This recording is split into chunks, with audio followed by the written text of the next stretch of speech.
Students, आज हम नया चैप्टर स्टार्ट करेंगे। Chapter 6 conservation of plants and animals, class 8 का चैप्टर है ये।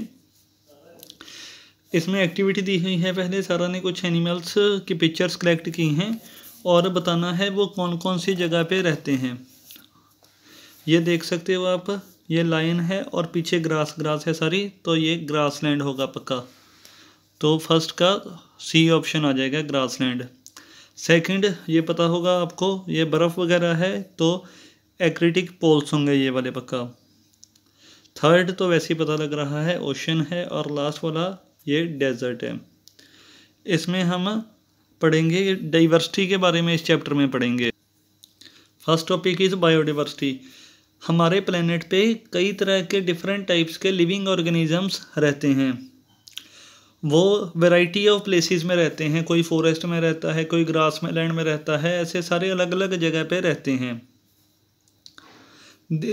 उनके नंबर और वैरायटी, प्लांट्स हो चाहे एनिमल्स हो और अदर ऑर्गेनिजम्स हो जो एग्जिस्ट करेंगे, उसको बोलेंगे बायोडाइवर्सिटी।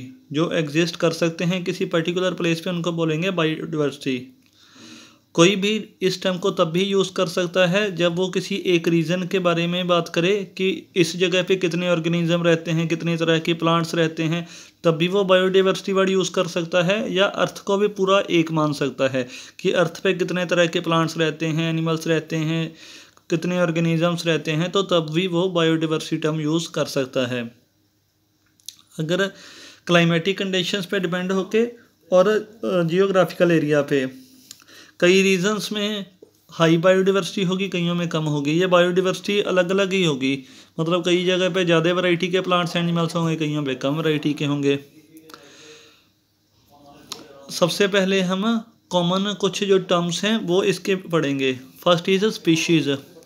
स्पीशीज़ होती है ग्रुप या class of animals, group of animals ही कह लो आप, प्लांट्स का भी हो सकता है, जिसमें कुछ ना कुछ कॉमन हो और परमानेंट करेक्टरिस्टिक्स हों जो उनमें क्लियरली डिफरेंस करें। और ठीक है, उनके ग्रुप को बिल्कुल दूसरे के ग्रुप से अलग बना दें, तो उसको बोलेंगे स्पीशीज़। जैसे ह्यूमन बींग्स ही हैं, ये एक तरह के एनिमल स्पीशीज़ है, एक जाति है ह्यूमंस की जो इनको बाकियों से अलग बनाती है। Next habitat.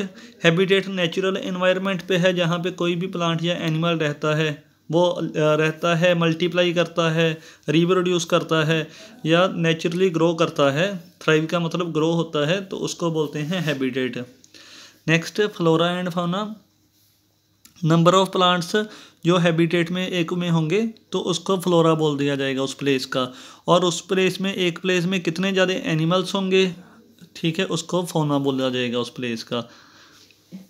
नेक्स्ट है एंडेमिक स्पीशीज़। एंडेमिक स्पीशीज़ होता है प्लांट्स एंड एनिमल्स जिनको एक जगह पे रिस्ट्रिक्ट करके रखा जाए, वो होते हैं एंडेमिक स्पीशीज़। जैसे ग्यांट पांडा है, ये मेनली यहीं पे रहता है बस। जो माउंटेन्स हैं सिचुएन की, ग्यानसू की और सांक्षी की, चाइना में, ये यहीं पे बस रिस्ट्रिक्ट करके इनको रखा जाता है यहाँ पे। इंडिया जो है, इंडिया में जो एशियाटिक लायन है, इसको गिर नेशनल पार्क जो गुजरात में है, यहाँ पे रिस्ट्रिक्ट करके रखा जाता है। Next migratory species. माइग्रेटरी का मतलब होता है एक प्लेस से दूसरी जगह तक जाना। कुछ स्पीशीज़ होती हैं एनिमल्स की जो काफ़ी लंबा डिस्टेंस पूरे साल में ट्रैवल करती रहती हैं। जब एक जगह पे उनके अकॉर्डिंग कंडीशन नहीं होती, टेम्परेचर वगैरह नहीं होता, तो वो दूसरी किसी जगह पे चले जाते हैं जहाँ पे उनके अकॉर्डिंग एनवायरनमेंट होता है, तो इनको बोलते हैं माइग्रेटरी स्पीशीज़। इसी प्रोसेस को ही बोलते हैं माइग्रेशन, यानी मूवमेंट जो होती है एनिमल्स की, जब वो एक प्लेस से दूसरी जगह तक चले जाते हैं या फूड की तलाश में चले जाते हैं, तब उस पर बोलते हैं माइग्रेशन। जैसे माइग्रेटरी बर्ड्स हैं, साइबेरियन क्रेन जैसे, ये काफ़ी लंबा डिस्टेंस ट्रैवल करता है और इंडिया में आ जाता है अपने ग्रुप्स को साथ में लेके विंटर में, क्योंकि कोल्ड से बचने के लिए ये ऐसे करता है। कोल्ड इसके लिए अनफेवरेबल कंडीशन है, यह सूट नहीं करता कोल्ड उसको, तो इसीलिए इंडिया में आ जाता है फिर ये। Next is loss of biodiversity. Loss मतलब बायोडाइवर्सिटी धीरे धीरे अब ख़त्म हो रही है। जैसे कुछ जो प्लांट्स एंड एनिमल्स हैं वो बिल्कुल ही ख़त्म हो रहे हैं लास्ट 2 सेंचुरीज़ में, धीरे धीरे ख़त्म हो रहे हैं। और कई तो ऐसे हैं जो बिल्कुल डेंजर पे आ गए हैं, एक्सटिंक्शन पे बिल्कुल ख़त्म होने वाले हैं। जो अर्थ पे लाइफ है वो डिपेंड करती है, इंटरेक्शन एक दूसरे की होती रहती है। कोई जैसे प्लांट एनिमल पे डिपेंड करता है, कोई एनिमल प्लांट पे डिपेंड करता है, सारे एक दूसरे पे डिपेंड करते हैं। तो बायोडाइवर्सिटी सभी के लिए ही ज़रूरी है। इसीलिए लॉस जो हो रहा है बायोडाइवर्सिटी का, ये एक मेजर प्रॉब्लम है आज के लिए। कुछ फिर कॉजेज हैं बायोडाइवर्सिटी के, कुछ कारण हैं। First is destruction of forest. अभी पता ही है आपको, फॉरेस्ट जो हैं धीरे धीरे ख़त्म हो रहे हैं, इसी को ही बोलते हैं डिफॉरेस्टेशन। कुछ रीजंस हैं डिफॉरेस्टेशन के। फर्स्ट रीज़न है वुड की रिक्वायरमेंट। अभी जितनी ज़्यादा पॉपुलेशन होगी वुड भी उतनी ही चाहिए, तो वुड को एज ए फ्यूल भी यूज़ करते हैं, फर्नीचर बनाने के लिए लोग यूज़ करते हैं, कंस्ट्रक्शन घरों में दरवाजे वगैरह बनाने के लिए यूज़ होता है, पेपर भी इसी से बनता है, बोर्ड्स, शिप्स, ये कितनी सारी चीज़ें हैं जो वुड से बनती हैं। इसी से ही जो प्लाईवुड है, जो प्लाई जो होती है, जो जिसके दरवाजे प्लाई के बनते हैं, वो भी इसी से बनती है। हार्डबोर्ड जो हैं, हार्डबोर्ड भी फर्नीचर के ही काम आता है। ये सारे पेड़ों से ही मिलते हैं, फॉरेस्ट से ये मिलते हैं। तो इसके कारण फॉरेस्ट को काटा जा रहा है। एक ओवर ग्रेजिंग है कैटल्स की, वो भी डिफॉरेस्टेशन का कारण है। जो आवारा पशु वगैरह होते हैं, वो जो छोटे छोटे पेड़ होते हैं धीरे धीरे उनको खा जाते हैं, तो उससे भी डिफॉरेस्टेशन हो जाती है।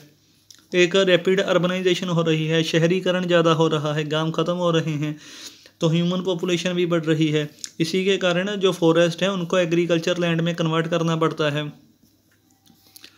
फिर कंस्ट्रक्शन रोड्स की अगर करनी हो तब भी फॉरेस्ट को क्लियर करना पड़ता है। अगर रेलवे ट्रैक या डैम्स वगैरह बनानी हो तब भी फॉरेस्ट को क्लियर करना पड़ता है। जैसे दिल्ली में थोड़ी देर पहले जब मेट्रो बनी थी तब काफ़ी पेड़ काटे गए थे। जो फॉरेस्ट अगर धीरे धीरे ख़त्म हो रहे हैं तो इसके नेगेटिव इफ़ेक्ट कौन से होंगे, ये नीचे फिर आ गए हैं। फर्स्ट इज़ जो रूट्स होती हैं ट्रीज़ की, वो हेल्प करती हैं सॉइल को बांधे रखने में। जब ट्रीज़ ही कट गए तो फिर जो मिट्टी होगी उसको पकड़ने वाला कोई नहीं होगा। तो जब भी बारिश वगैरह आएगी या ज़्यादा अंधेरी आएगी, तो उस आंधी जब वगैरह जब ज़्यादा आएगी तो ऊपर वाली जो टॉप सॉइल है, जो सबसे ज़्यादा जिसमें न्यूट्रिएंट होते हैं, वो उसके साथ ही चली जाती है। तो इसी के कारण भूमि जो है धीरे धीरे वो डेजर्ट बननी शुरू हो जाती है, बंजर भूमि बननी शुरू हो जाती है। उस पर किसी प्रकार की तब खेती नहीं हो सकती। इसी को ही बोलते हैं डिसर्टिफिकेशन। फॉरेस्ट जो हैं ये नेचुरल हैबिटेट है कई प्लांट्स, कई एनिमल्स और बर्ड्स का। जब वो कट हो गए तो ये सारे एनिमल्स भी धीरे धीरे ख़त्म होते जाएंगे, फिर जीवित रहना मुश्किल हो जाएगा। जैसे अभी चिड़िया वगैरह हैं, चिड़िया हमारे बिल्कुल ख़त्म हो रही हैं, वो भी इसीलिए हैं। ट्रीज जो होते हैं वो कार्बन डाइऑक्साइड लेते हैं और गैसेस जैसे ऑक्सीजन रिलीज़ करते हैं फोटोसिंथेसिस के ड्यूरिंग। तो ये पूरा बैलेंस बनाई रखते हैं गैसेस का।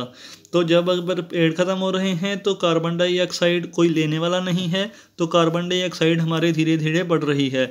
अगर कार्बन डाइऑक्साइड बढ़ती है तो ग्लोबल का टेम्परेचर भी बढ़ता जाता है फिर। ठीक है। नेक्स्ट, ट्रीज जो हैं ये ग्राउंड वाटर को लेते रहते हैं, नीचे से ग्राउंड वाटर को सोखते रहते हैं और ट्रांसपीरेशन प्रोसेस के थ्रू उसको लॉस करते रहते हैं। तो एक हिसाब से ये ऐसे जो वाटर साइकिल है उसमें हेल्प करते हैं। तो अगर ट्रीज ही नहीं रहे तो वाटर इवेपोरेट कौन करेगा, तो इससे धीरे धीरे इन्वायरमेंट ड्राई होने लग जाएगा और रेनफॉल भी काफ़ी कम होगी। फिर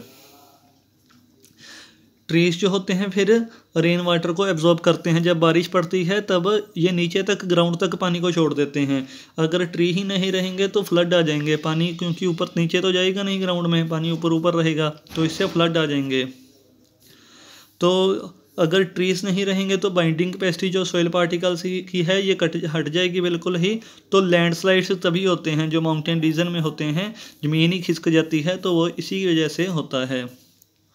नेक्स्ट कॉज है इसका जो एडवर्स इफेक्ट है पोल्यूशन। पोल्यूशन जो है वो भी अफेक्ट करता है।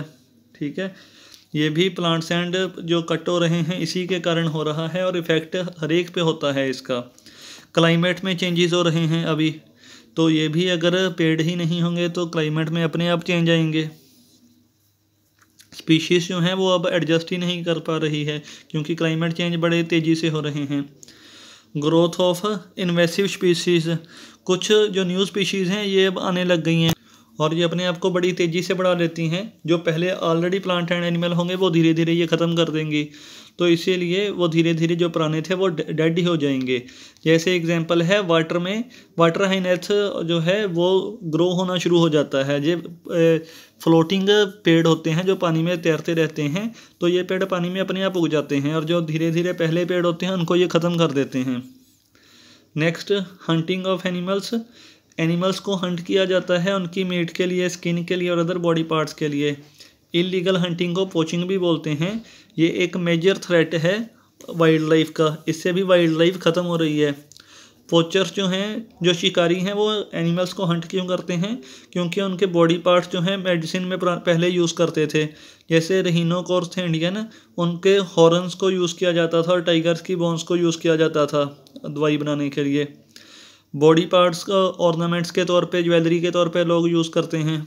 जैसे एशियन एलिफेंट्स हैं, इनके जो दांत होते हैं उसको यूज़ करते हैं, और कछुआ जो होता है उसकी स्किन को यूज़ करते हैं डेकोरेशन वगैरह के लिए। जो फर वगैरह होती है, फर एंड हाइड्स होती है, स्किन होती है जो डियर एंड कैटल की है, इसको यूज़ किया जाता है। लेदर, इनके लेदर को यूज़ किया जाता है।